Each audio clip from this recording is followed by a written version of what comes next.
Sa Marines, hindi ka sinusubok para bumagsak, sinusubok ka para tumibay. Dito bawat araw ay laban. Gigising ka ng maaga, pagod ka, gutom ka, minsan gusto mo nang sumuko. Pero doon ka huhubugin. Sa hirap, sa init, sa bigat ng responsibilidad.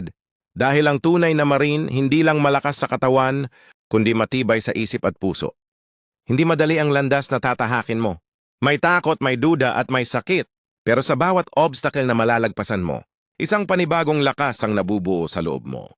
Yun ang disiplina, yun ang tibay, yun ang pagkatao ng isang Marine. At tandaan mo, hindi ka nag-iisa. Sa tabi mo, may kapatid kang Marine na dumaan din sa parehong apoy. Kapag nadapa ka, may sasalo. Kapag sumigaw ka ng kaya pa, may sasagot ng laban. Kaya't sa Marines, ang bawat pagsubok ay hindi para durugin ka, kundi para patatagin ka. Dahil ang tunay na mandirigma hinuhubog sa hirap, at kapag natutunan mong yakapin ang hirap, doon ka nagiging tunay na Marine. Semper Fi. Sa Marines, hindi ka sinusubok para bumagsak, sinusubok ka para tumibay.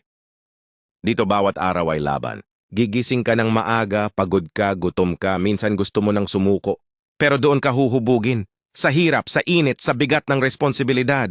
Dahil ang tunay na Marine, hindi lang malakas sa katawan, kundi matibay sa isip at puso. Hindi madali ang landas na tatahakin mo. May takot, may duda at may sakit. Pero sa bawat obstacle na malalagpasan mo, isang panibagong lakas ang nabubuo sa loob mo. Yun ang disiplina, yun ang tibay, yun ang pagkatao ng isang Marine. At tandaan mo, hindi ka nag-iisa. Sa tabi mo, may kapatid kang Marine na dumaan din sa parehong apoy. Kapag nadapa ka, may sasalo.